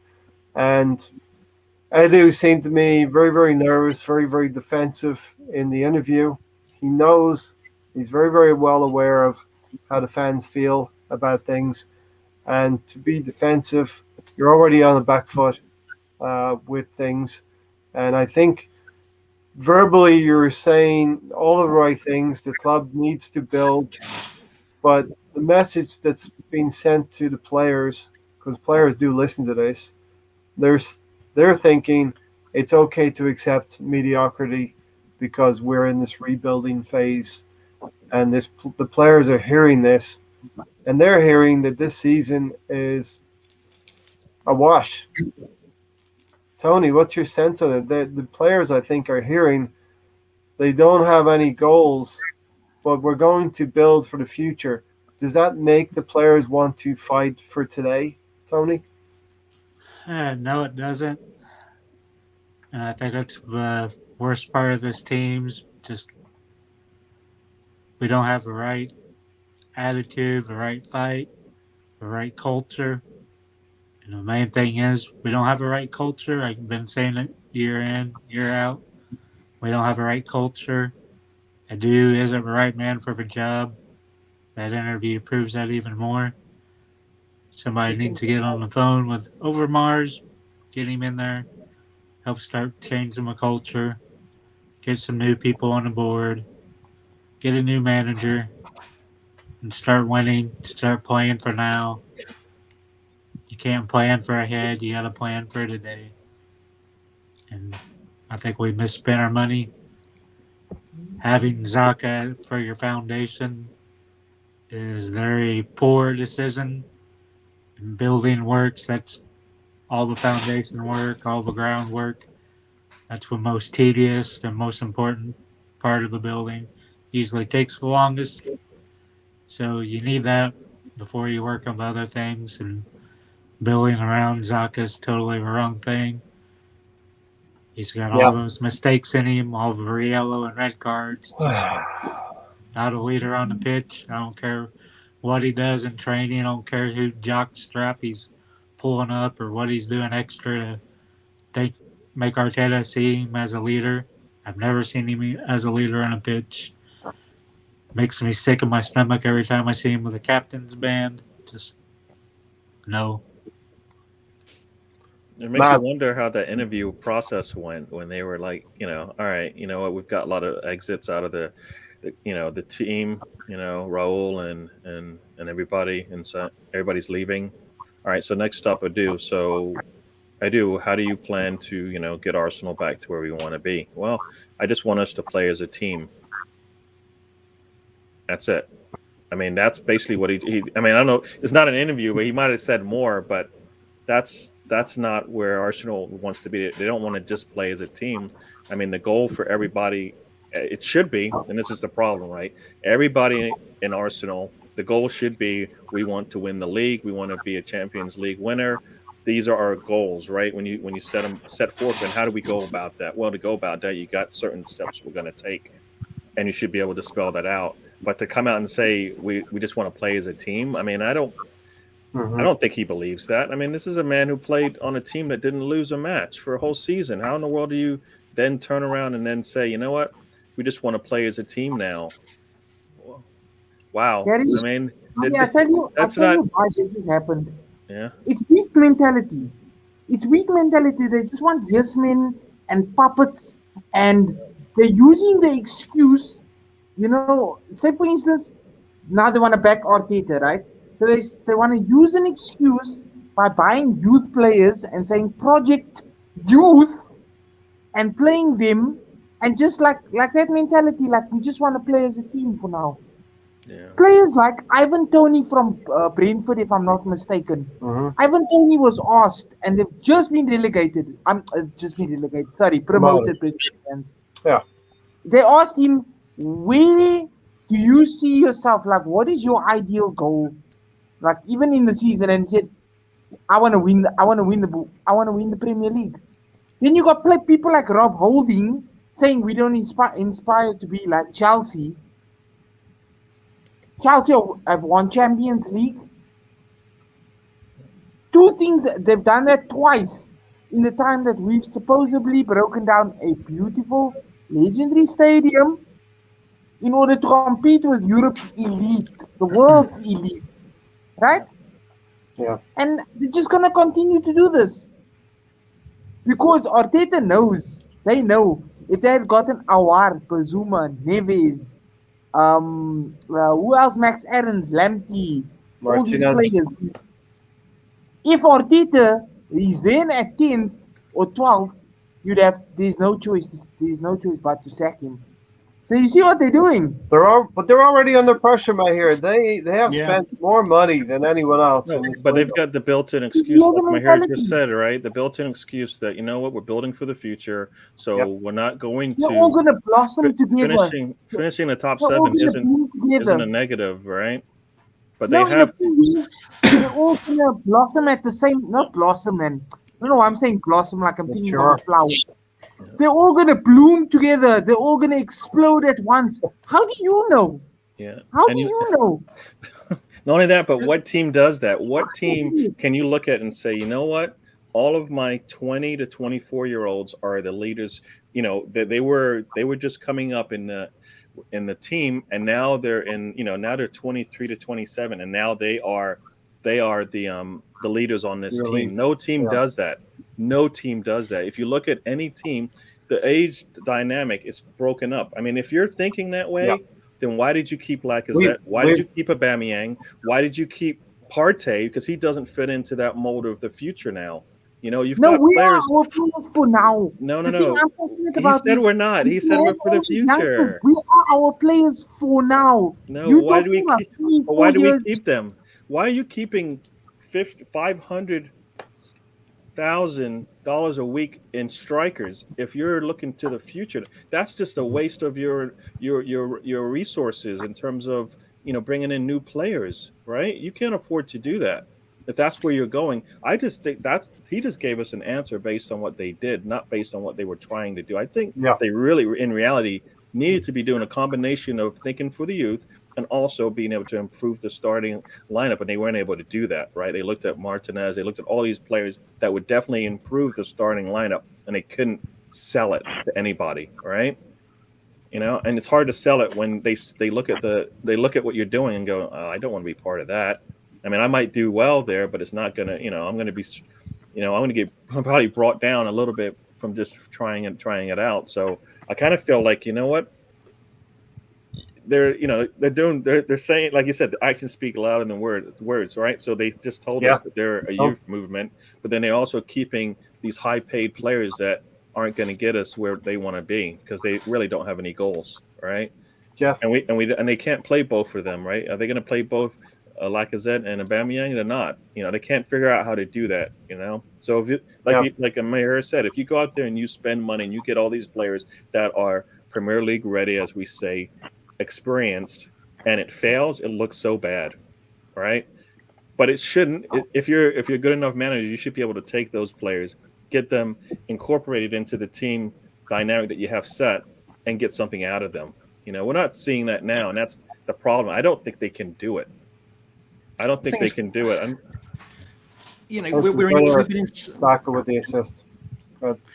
We've been in such a mess for so many years, and we have gone and bought individual players. Not some of them, not the greatest, but we have gone out and spent on the first team the odd one or two players, hoping that it will drag us back up, and that hasn't worked. We've been doing that for years, and we've been still declining. So the whole squad, let's face it, has needed ripping apart right down to its absolute core and starting again. And I think this is what they're doing. It can't be all done at once, and I am playing devil's advocate here, but you can't do absolutely everything in one window. I'm kind of strapped in for this ride. I think for me, the most important thing that I want to see is fine. Okay, you've laid that foundation. You've got rid of a load of deadwood. Fine, I totally take on the point about Xhaka and Aubameyang and Lacazette, because, like you say, you'd want to ideally see those gone if you're playing for youth and playing for the future. Really, these guys need to be got rid of, and we start with younger strikers, etc. as well. Uh-huh. But I want to see those guys gone at least in the next window, in the next summer window. If next summer we don't see, 2 or 3 marquee signings to blend in with this foundation, and we don't see, say, the Aubameyang and Lacazette gone, and our centre of midfield improved with those 3 really kind of your first team starters that are near or near to world class, then I think we're being sold down the river. I think he's said to us, look, this is the foundation. We're midway through the project. I think that hints to me that they're now they've got this core of players that they're building upon. We should see additions to the squad. So I think for me, the most important thing is that they hold that to their word. And next summer, we see 2 or 3 really top quality experienced signings. And at that point, if we don't see it, then I don't believe in the project, because they haven't fulfilled what they're telling us they're going to do. And that's discipline, right? I mean, that's what all the big teams do. They have some level of discipline in everything that they do. If you come into the squad, this is what I expect out of you, and if you don't do it, then you have to go, right? So that's what you're right. We need discipline. We've always needed discipline in the way that the players interact on and off the field, right? And we haven't seen that on the field. They definitely just forget. They fall asleep, and then things that they've been trained to do, they don't do them anymore. And that's partly, I think, because they don't have the leader that helps them along there. But they also, it's got to be, and discipline has got to start from the top and go all the way down, right? So Arteta's got to be disciplined in what he does and what he says and how he interacts with all his players for anybody to take him seriously, right? So discipline is key. So another one of those things that I believe that he's seen from both Wenger and Pep, right? That they are disciplined in what they want to get out of their players, and they ask for that every time that they go on the pitch. Yeah. It's consistency in your message as well. So you know, if you're going to say you're sticking with youth, stick with it. If you're going to, you know, like you say, if you're going to have your non-negotiables, stick with it with everybody. Not just, you know, tell Pepe off for getting sent off and then pat Xhaka on the backside and say, well done when he gets sent off against City.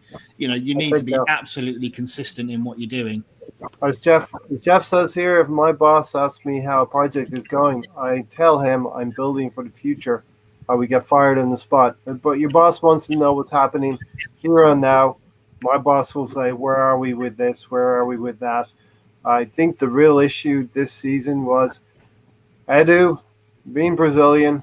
We're losing David Luiz, another Brazilian player. He valued and knew what David Luiz was. And our sights got took off of what us fans wanted in a number one partner for Partey. The sights were taken off of that and put on the right-sided central defender.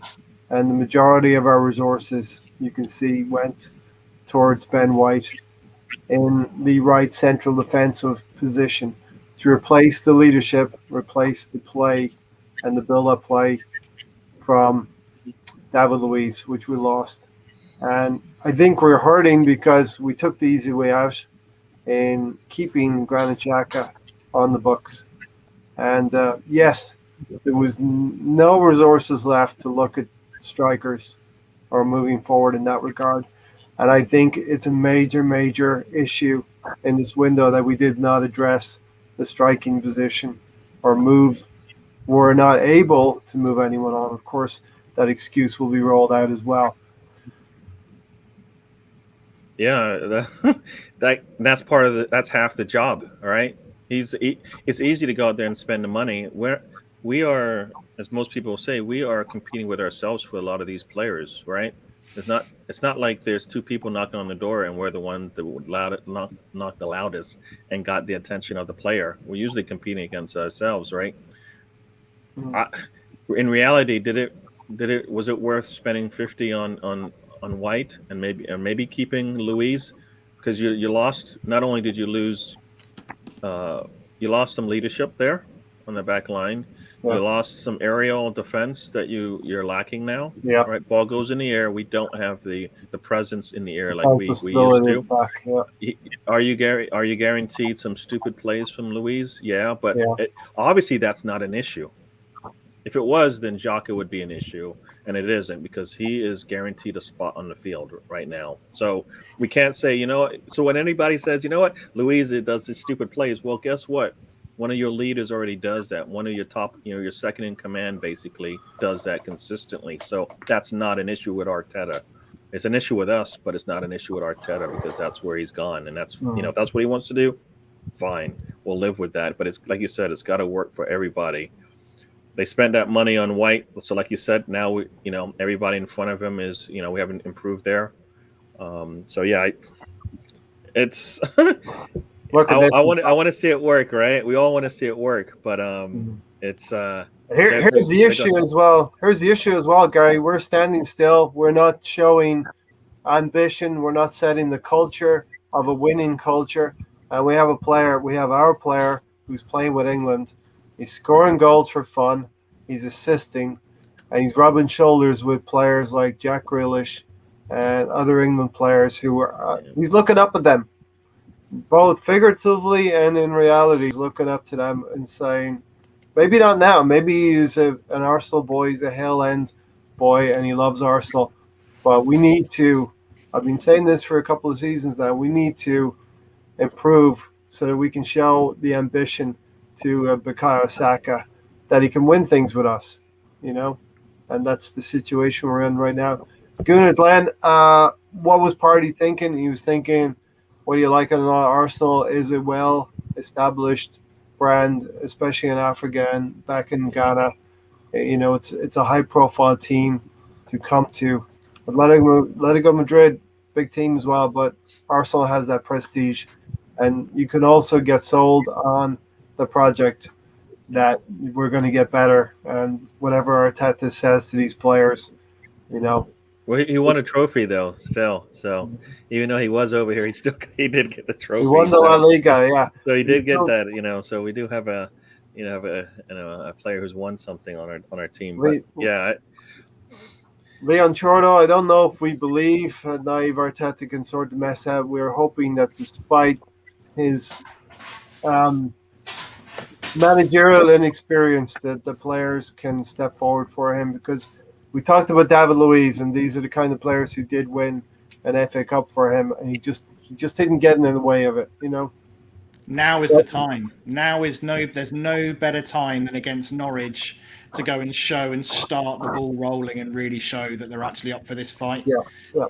It's so critical. And people saying about Edu not giving targets, etc. I think internally in the club, it could be a smart move if and only if they have actually got targets and they're being very defensive and quite closed with it, to not add pressure to the squad, to the team, to not add fuel to a media fire. Because, as soon as he gives, if he goes out in an interview and says, oh, we're aiming for 8th or 6th or 10th, he's not going to be able to win whatever he says. If he says top 4 or top 6, he's adding pressure onto the squad, maybe unachievable. People are going to jump on a bandwagon and say he's delusional.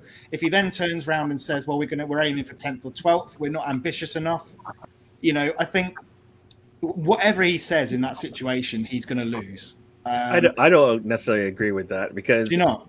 No, because I think, like I said, the way that you answer that question is, I came in here and my goal is, one, I want to win the league, but I need to.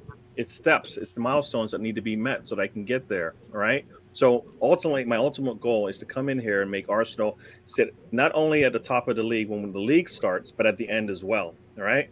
That's what I want to do, right? I'm Edu. That's what I'm doing. I'm going to do everything I can to make sure we sit at the top of the league at the end of the season. We are in a rebuild. Everybody can see that. So we are doing steps that are going to get us there. So you should see improvements from my team when I put players out there, when I go out there and get players that are going to improve the squad every time I play. So yeah, I'm not giving you any numbers, but that's what I expect out of. That's my goal. Right, is to win the league. It's everybody's, right? Nobody plays in a tournament not to win it. Nobody plays in a domestic league not to try to win it. That's the goal. If not, then what do you do? If you're nobody's you don't plan to fail, right? You plan to succeed every time. So you're planning to be at the top. So why I use the West Ham comparison from last season is Arsenal players should feel at the start of the season, before you even kick a ball, that it's possible to do what Leicester did 5 years ago. It's possible to go on an amazing run and not let outside forces or outside mentality seep into your way of playing, the way of thinking. It's possible to do these things. I just feel Arsenal players turn up at training before even a ball is kicked in anger, and they know we're not good enough. Players look around their squads and they say, okay, we have the right, I know Kevin Campbell has said this before, we have the right players to be able to get into the top 4. We have men around us. Players look around their squads and they say, we're not good enough before we even start. Arsenal players do that. West Ham didn't believe that last season. They played as if they could pick up points in every game. They gave City a game last season away from home as well. Yeah. I just feel the mentality seeping down from Arteta and the hierarchy, and Edu in this interview is telling the players, okay, we're planning for the long term, we're not planning for now. Everything that they're saying is just reinforcing the mediocrity that we're getting on the field. Yeah. I think on the face of it, on the face of the interview, yes. I just wonder whether internally, because I think when you're getting a battering, when your back's against the wall, I wonder whether internally, behind closed doors, there are targets, there are clear messages to players. I mean, I'd like to think so, but again, the confidence from us and people in the chat may feel differently as to whether that's the case or not in reality. But I just wonder whether internally it's backs against the walls. It's us guys within these 4 walls. We're going to really dig in. We know what we need to do, and we'll go and prove it on the pitch and show our ambition there, rather than putting pressure on ourselves in a public domain. I just don't know whether that's the mentality and that's the attitude, and maybe why it's been conveyed in that way. But everything you just said is things that I would like to see from Arsenal management. Everything you just said, you didn't give me a number, but you said what is going on here. You know what? Yeah. Everything you said is what we want to hear. because that's what we're not seeing that, right? If somebody came out and told you, if Arteta came out and said, you know what, that was a disappointing performance from my team. That's not the way we practice. That's not the way I expect us to play, right? We can do a hell of a lot better than what we showed, right? You would believe him because you're like, yeah, I saw that. And then you would think, you know what, he's going to change that. And they come out the next match, like you said, Norwich, yes, we might be stronger because we're going to have some different players on the pitch, but guess what? Everybody that comes on and plays is going to play a lot better than they did in the last match, right? Yeah. So that's what we want. I always tell Ray this all the time. I just want to see little improvements from game 1 to game 2 to game 3. Just give me little improvements, because I can't see the little improvements that, for me, give me the confidence that, look, this is going to continue to happen throughout the season. Different people are going to step up every game, and then I'm going to see at some point in the middle of the season, hopefully, we're going to have that perfect game where you're just like laughing because the other team cannot stop us, right? Right. Darren's going to shoot off now. Thanks, Darren, for joining us. Thank you, Darren. Good to meet you, Darren. Yeah, sorry, Gary. Yeah, no. So that's my thing. That's why I'm like, you know what? I want to see something. I want to see the fire in them, and I know Adu's got it in there, right? We all talk about their past, and then when it comes to the now, we're like, well, we forget the past all of a sudden. No. He was on a team he wasn't one of the lead players on that team, but he saw what it takes to get up there. And I believe he wants to get us back there again, right? He wants the team that he's managing to be considered one of a good team, one of the top teams that Arsenal's had, right? And that doesn't mean, and we can't see 2-3 years down the line, but every time they step out on the pitch, we are the Arsenal should be in everybody's head, right? The confidence that the confidence that we can get something out of this match. It doesn't matter if we're down 10 men. It doesn't matter what the case may be, right? City hasn't lost in like 20 matches, but we're playing them. It doesn't matter. We still have enough. If we do what we planned in practice, we can get something out of this. Every game. And that's every game. You can win any match, right? Every game you should have that mentality. And I think there's not enough urgency in the club. There's not enough urgency in this interview, and this interview is transmitting to the players. You better believe the players are listening to if you have a boss who is talking like that and making excuses, you're going to get away with a lot of stuff. And if you're an employee, you're going to know you can get away with a lot of stuff, right? Yeah, the players have known that already the last 2 or 3 seasons, and now here they're director of football saying that it's not what you want to hear said. Like I said, the culture is just all wrong. You don't want to hear him saying the things he's saying. Yes, it's a long-term project, but part of it has to be based on now. We have to get players in for now to help us win now, not in 2 or 3 years' time. We've been talking about Granit Xhaka. We've been talking about Lacazette and Aubameyang, players who are getting older. I want to find a player like a Henderson or a James Milner from Liverpool. That type of player who are willing to roll up your sleeves. A tough day at West Ham, a tough day at Aston Villa. You're down a goal. You need to look to these players to drag you out of the mire. Leon Charter said, if you spend too much time being mediocre, fans tend to accept, sometimes reluctantly, sometimes readily. Now we have to decide which category we fall into. Mahir, we've just accepted the gradual decline, and I've been one of those who sort of turned my head, not willing to accept that the Arsenal is being degraded year on year, season on season. We pick up FA Cups, and I celebrate FA Cups, but as long as the club is declining, you have to look at that as well. I mean, for a long time, we papered over cracks with even more rubbish. You can't heal a wound fully with just a bandage. You need to go for full surgery. I would even say right now, what they can do is taking 3 people. O'Leary, legend at our club. He's a proven winner. Or was a proved winner. Bring him in. Bring in Overmars. Bring in a top coach. My friend, Guys, you know how excited that'll make us as Arsenal supporters. You'll see the difference. You'll see Martinelli shining. Bukayo Saka's levels go up. Aubameyang suddenly, oh, look at that! He's been banging goals. Simple three changes since they couldn't. All these excuses and waffling about, Project Youth, give Arteta time because he hasn't been given enough time. And I understand and I fully respect every Arsenal supporter's ideals or what they want to, or the realizations as per se. But I'm just saying, for now you can do that though. Since you failed to bring in first team players, and now it kind of seems as if, even if they do fail, it's a youth team. That's what we were planning. It was a youth team. So we need to give Arteta more time now, fam. It's not like that. I've had it to up to a year with all the excuses and the waffling of, and like it's been said, we've accepted mediocrity. So now even Arsenal fans like with us be like, 10th. Fam, do you really honestly think what was the mentality in the past stages, in the past eras? We're gonna win the league. We need that mentality to come back, my hero, real quick, and we're going to get out of here in 2 minutes because everybody go over to the Mr. Arsenal podcast on YouTube. Exactly 2 minutes. Ryan will be starting over there.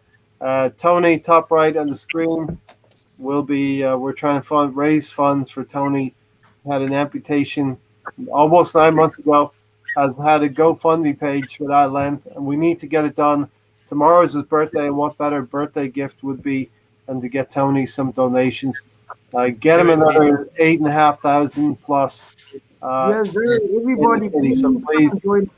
Donate. What are you eating, real quick, Mahir? Oh no, I'm eating a ribeye steak from yesterday. Ribeye steak, nice one. When we meet, not there's a $2 steak.